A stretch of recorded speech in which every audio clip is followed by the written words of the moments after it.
മോചനം, യാവർക്കും മോചനം, മോചനം.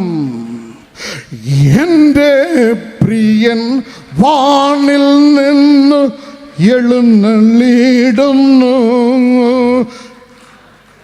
ഞാൻ കേട്ടിടുന്നു. എൻ്റെ പ്രിയൻ വാനിൽ നിന്ന് വെളിപ്പെടും, മാറ്റൊലി ഞാൻ കേട്ടിടുന്നു. നാട്ടിലെങ്ങുമേ ക്ഷാമം. ആമേൻ, ആമേൻ, ആമേൻ.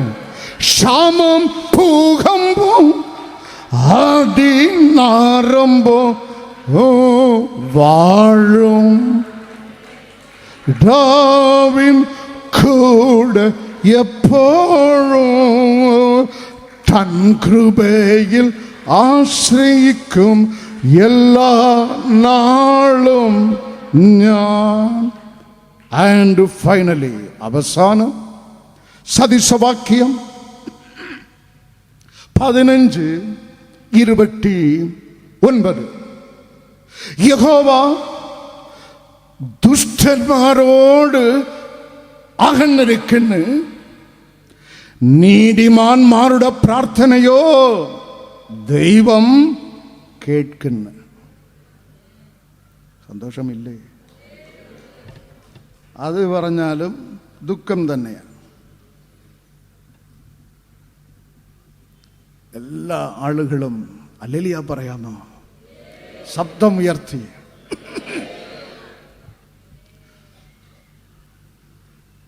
യഹോവ നീതിമാന്റെ പ്രാർത്ഥനയെ കേൾക്കുന്നു. എങ്ങനെ കേൾക്കുന്നു?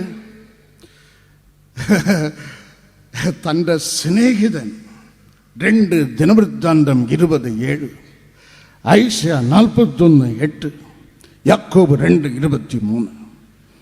ദൈവത്തിൻ്റെ സ്നേഹിതൻ ആബ്രഹാമിന് 100 വയസ്സുവരെ മക്കളില്ലായിരുന്നു. അതിൻ്റെ സമയം വന്നപ്പോൾ ദൈവം എവിടെ, ദൈവം എവിടെ എന്ന് ആബ്രഹാം അലഞ്ഞില്ല. പക്ഷേ മാംറേ എന്നുള്ള സ്ഥലത്ത് ആബ്രഹാമിൻ്റെ വീടിനെ അന്വേഷിച്ച് ദൈവം വന്ന് അവനോട് പറയുന്നുണ്ട്, നിനക്കൊരു മോനെ ഞാൻ തരും. ആമേൻ. ഇവൻ അലഞ്ഞതല്ല, ശ്രദ്ധിക്കണം, ഇവൻ അലഞ്ഞതല്ല. 25 ആണ്ടുകളും 1 ആഴ്ചയും മക്കളില്ല മലടനെന്ന് മയക്കിൽ കൂടി മാത്രം പറഞ്ഞില്ല. തുപ്പിയ എൻ്റെ വീട്ടിലും ദൈവം ഒരു നാൾ വന്ന് അഭിഷേകിന് തന്ന്. ആബ്രഹാമിന്റെ വീട്ടിൽ പോയവൻ, സുന്ദർ സിംഗിന്റെ വീട്ടിൽ പോയവൻ, നിന്റെ വീട്ടിൽ മാത്രം വരാതിരുപ്പാൻ എന്ത് തടസ്സം? മാംറേ പാർക്കുന്ന ആബ്രഹാമിന്റെ വീട്ടിൽ ദൈവം കടന്നുപോയി. ഉൽപ്പത്തി 18:14 ഞാൻ നിനക്കൊരു മകനെ തരും. ദൈവം ഇങ്ങോട്ട് വന്ന് പറഞ്ഞതാണ്. രണ്ടാമത് ക്യാപ്റ്റൻ ജോഷുവ കൽപ്പിക്കുന്നു. ജോഷുവ 10:12 സൂര്യ നിൽക്ക. 14 വചനം. അത് ദൈവം കേട്ട് ദൈവം അനുസരിച്ച്. ഉണ്ടോ? വചനമുണ്ടോ? ആമേൻ. നാം കേട്ടിട്ടുണ്ട്. യോശുവ അനുസരിച്ച്, ആബ്രഹാം അനുസരിച്ച്, പൗലോസ് അനുസരിച്ച്, മോശ അനുസരിച്ച്. ഈ ബൈബിളിൽ ഈ വരിയിൽ ഒരു ഭക്തന്റെ നിലവിളി, പ്രാർത്ഥന ദൈവം കേട്ട് ദൈവം അനുസരിച്ച്. എത്ര വലിയ ദൈവമാണ് നമ്മുടെ ദൈവം! എത്ര സ്നേഹവാനാണ് നമ്മുടെ ദൈവം!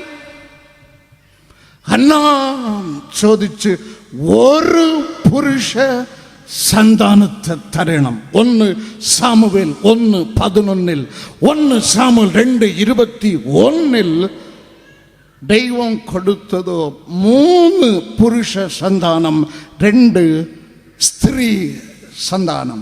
അങ്ങനെ 5 പറയാം, സാലമനെ കൂട്ടി 6 പറയാം. ആമേൻ, ആമേൻ. അതിൻ്റെ അർത്ഥം എഫേസ്യർ 3:20 നീ നനയ്ക്കുന്നതിലും അധികം തരുന്നവൻ. അത് കരയട്ടെ, നിങ്ങൾ ഇങ്ങ് ശ്രദ്ധിക്കാൻ വെച്ച്. ആമേൻ, ഹല്ലേലൂയ. ഇവൾ ഒന്നിനെ ചോദിച്ചു, ഒരു മോനെ തരണമേ. കർത്താവ് നൽകിയതും 3 ആൺകുട്ടികളെയും 2 പെൺകുട്ടികളെയും. വചനം ഉണ്ട് എഫേസ്യർ 3:20 നീയായിരിക്കണം, നീ ദൈവഭക്തനായിരിക്കണം, നീ നീതിമാനായിരിക്കണം. ദുഷ്ടനായിരുന്നാൽ ദൈവം അടുപ്പിക്കത്തില്ല. നീ നീതിമാനായാൽ അവൻ നിന്നെ കേൾക്കും. ഇവിടെ രേഖപ്പെടുത്തപ്പെട്ടിരിക്കുന്ന എഫേസ്യർ 3:20 നീ നനയ്ക്കേണ്ട. തമിഴ് വാക്കാണ്, മലയാളത്തിൽ ശരിക്ക് വെച്ചിരിക്കുന്നത്. നീ ചിന്തിക്കുന്നതിലും, നീ ചിന്തിച്ചാൽ മതി, അവൻ തരും. അതാണ് നീതിമാന്റെ അനുഗ്രഹം. 1 രാജാക്കന്മാർ 18:38 എലീജ പ്രാർത്ഥിച്ചപ്പോൾ ഉടൻ നൽകി. ദാനിയേൽ പ്രാർത്ഥിച്ചപ്പോൾ ദാനിയേൽ പ്രവചനം 9:23 പ്രാർത്ഥനയുടെ ആരംഭത്തിൽ തന്നെ നൽകി. ഐശയ്യാ 65:24 ഐശയ്യാ പ്രവാചകൻ പ്രാർത്ഥിച്ചപ്പോൾ നിലവിളിക്ക് മുമ്പേ നൽകി. ആമേൻ. ഇന്ന് കാലൊക്കെ അങ്ങനെ ബലമും തലച്ചോറിൽ സുബോധവും ഉണ്ടെങ്കിൽ അടുത്ത സെക്കൻഡ് സാറ്റർഡേ പോകാം, ഇന്ന് വേണ്ട, ഇന്ന് കല്യാണമുണ്ടല്ലോ, പിക്നിക് ഉണ്ടല്ലോ, നമുക്കടുത്ത 2-ാം ശനി പോകാം. അടുത്ത 2-ാം ശനി ഈ കാല് ഇതുപോലെ ഇരിക്കുമെന്ന് എന്ത് ഉറപ്പ്? പുഴു പോലെ സമർപ്പിക്കുക. വേറെ ജീവിതമില്ല മക്കളെ. ഈ ക്രിസ്തു ഇല്ലാതെ നമുക്കൊരു ജീവിതം ഇല്ല. യോഹന്നാൻ 9:31 ആരുടെ പ്രാർത്ഥന കേൾക്കും? ഭയങ്കര മർമ്മങ്ങളാണ് നാം ശ്രദ്ധിച്ചത്. ഇതിനി മറക്കരുത്. അവിടെ രേഖപ്പെടുത്തപ്പെട്ടിരിക്കും യോഹന്നാൻ 9:31 എന്തും ദൈവഭക്തിയോട് ഇരിക്കുന്നവന്റെ പ്രാർത്ഥന ദൈവം കേൾക്കും. എന്നും ഉണ്ടോ? നിങ്ങളുടെ ബൈബിളിൽ ഉണ്ടോ? എന്നും. യോഹന്നാൻ 9:31 എന്നും.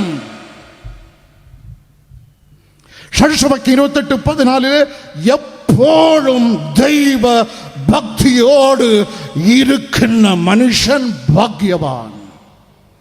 എന്നും. യോഹന്നാൻ 9:31 എന്നും ദൈവഭക്തനായിരുന്ന് ദൈവ ഇഷ്ടം ചെയ്യുന്നവന്റെ പ്രാർത്ഥന ദൈവം അരുളി ചെയ്യുന്ന ഞാൻ കേൾക്കുന്ന നീതിമാന് അനുഗ്രഹിക്കുന്ന നല്ല ദൈവം.